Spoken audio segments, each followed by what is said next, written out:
Chapter 8. A full stomach does not always make a contented wolf. What peace of mind for the fox who has had his revenge! Reynard had not yet attained the degree of divine content to which he aspired, but he could already perceive its glow, like the sun at the end of the forest path on the morning of a glorious summer day. Since he had sworn his great oath before Ermelyn and his sons, and uttered his challenge to the world, everything had conspired to please him. His fur seemed to envelop him like silk, or rather like warm running water. Not a single hair caused him any prick of discomfort. It was true that Isgrim's tail was growing again, but the bear had completely lost his, definitely.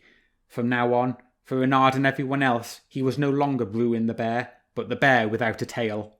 And the cunning old Tibbet could now be the short-tailed cat, in view of the ridiculous stump that the corn bin had not devoured.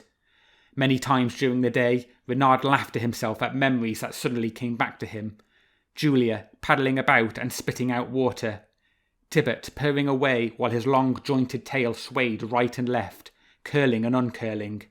The giant-like Lanfert swinging his axe which whistled through the air and struck home. With Isgrim it was only a question of patience. The game was just beginning. Reynard hesitated no longer.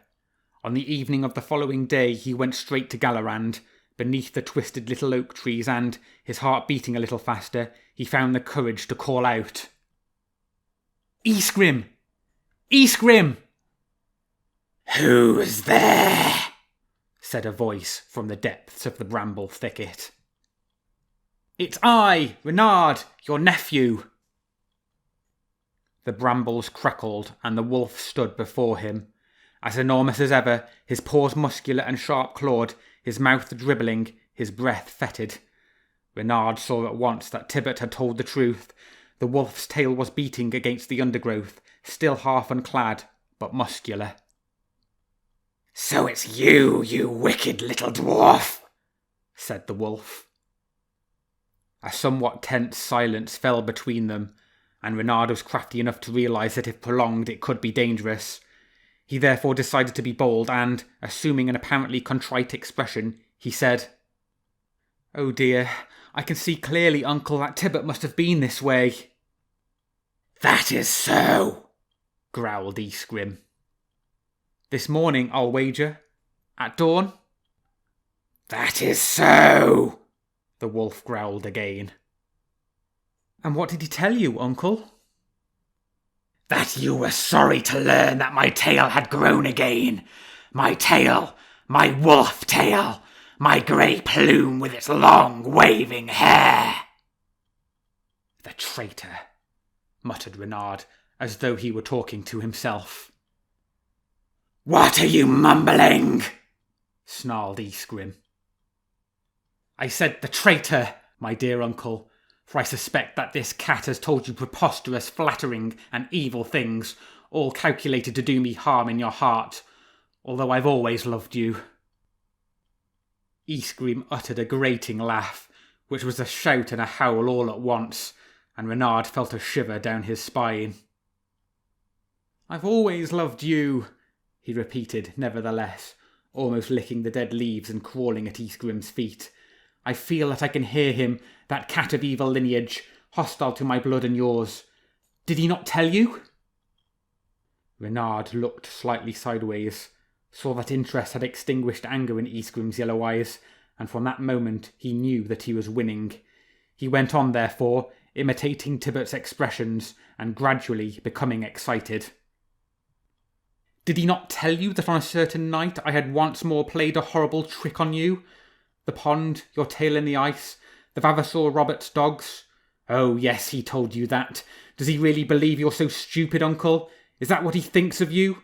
And what's more, does he think he can persuade you, who are so cunning, that I had given advance warning to my good friends the Vavasor, his men and his dogs?"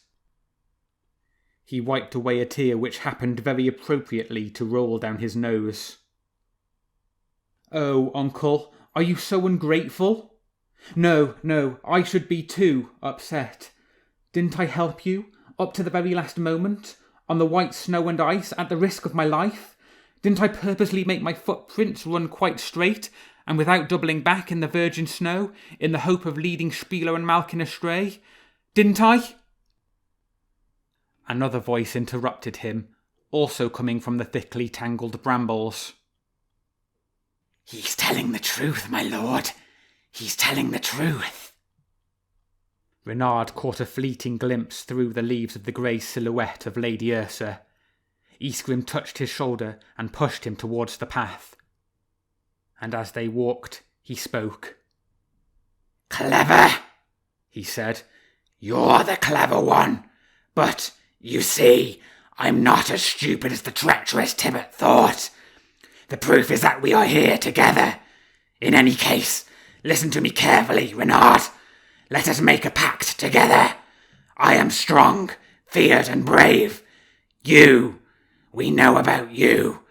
But remember—" "Yes," said Reynard, "that you are strong." "Certainly," said Isgrim. Night was falling, as fine as the previous one. Reynard had merely changed his travelling companion. He went straight to the village, keeping a watchful eye on the rising moon and the pale yellow walls. He never forgot anything that he had seen or smelt.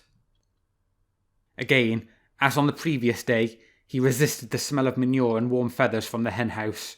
He recognised the window, but went straight on, his belly to the ground, the pebble dash on the wall scraping against his side, towards a corner of the house. Isgrim followed him in silence, like a shadow enlarged out of all proportion by the moon. "It's here," whispered Reynard. "It's not very wide," said Isgrim. They were standing in front of the sluice, the hole in the sink through which the water ran away, and through which, on winter evenings, scraps of bread were passed to the stray animals who were not allowed to come in. "You'll get through," said Reynard, "if there's room for your head, for, fine sir, your waist is slender and your stomach flat." They went through indeed, the fox as lithe as an eel, Isgrim panting but content, for he could already smell flesh, and he was sniffing and dribbling, while his eyes were misty. "Where's the larder, Reynard? I can't see a thing."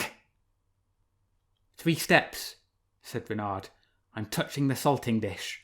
Your paw, now your nose. These are Constant de Noir's hams, the best that any salter ever salted. I seem to remember that you know something about them." But Isgrim did not answer. He was eating. So was Reynard. It lasted a long time, as long as the fox had craftily hoped. Finally he was full, and licking his gleaming chops, he said, "Back to the hole, until tomorrow night." "The hole? What hole?" said Isgrim. He was staggering, drunk with bacon fat, practically rolling from one side to another as his paunch dragged him along. He was a strange wolf, broader than he was long. "Congratulations!" whistled Reynard. And he jumped through the sluice. The moon was hidden by a cloud. It was mild. Large drops of rain began to cool the ground, and the gutter along the roof began to make tinkling sounds. Reynard again put his nose to the hole. "Uncle! Uncle! Hey, gently, for heaven's sake!" The wolf's nose had just bumped against his within the thickness of the wall. The nose pointed forward and appeared outside, followed by the interminable snout, as far as the yellow eyes which shone at the rim of the darkness. "Push, uncle! Push hard!" said Reynard. "I'm pushing," said Isgrim. "I'm pushing hard enough to knock the wall down." "Harder then! Harder!" "Why don't you pull me?" said the wolf. "If one of us pushes and the other pulls, I must get through in the end." "One ear first," said Reynard. "Your head just a little to the side. Pin your ear back. Yes, like that.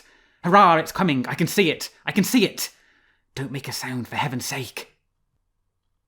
With his canine teeth, he bit into the wolf's ear, pulling and tearing at it until it was lacerated.